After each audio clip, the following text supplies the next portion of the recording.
आघाडी, मी नेहमी सांगतो युती आघाडीचा निर्णय सन्माननीय राजसाहेबांचा आहे. सन्माननीय राजसाहेब जो आदेश देतील, आम्हाला ज्यांच्या बरोबर जायचंय, शिवसेनेबरोबर जायचंय तर शिवसेनेसोबत जो काही आदेश असेल तो साहेबांचा. परंतु आता या क्षणाला आम्ही एकत्र काम सुरू केलेलं आहे आणि आमची जी काही गणित आहेत, जी मागच्या विधानसभेची गणित आहेत, लोकसभेची गणित आहेत, जर ईव्हीएमचा घोटाळा झाला नाही तर संजय राऊतांनी जो काही 75 के पारचा जो आकडा काढलाय तो शिवसैनिक, महाराष्ट्र सैनिक आणि राष्ट्रवादी शरदचंद्र पवार गटाची आमची टीम असे सगळे मिळून आम्ही तो 75चा आकडा क्रॉस करू.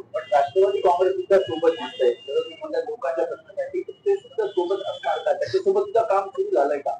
हे बघा, आता ह्या लोकांनी जी काय अराजकता मागवली भारतीय जनता पक्षाने आणि शिंदे गटाने, त्याच्यासाठी सर्व विरोधकांना एकत्र येणं खूप गरजेचं होतं.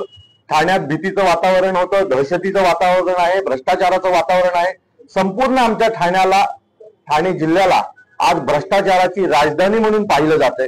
सो या सगळ्या गोष्टी जर आम्हाला पुसायच्या असतील तर आम्हाला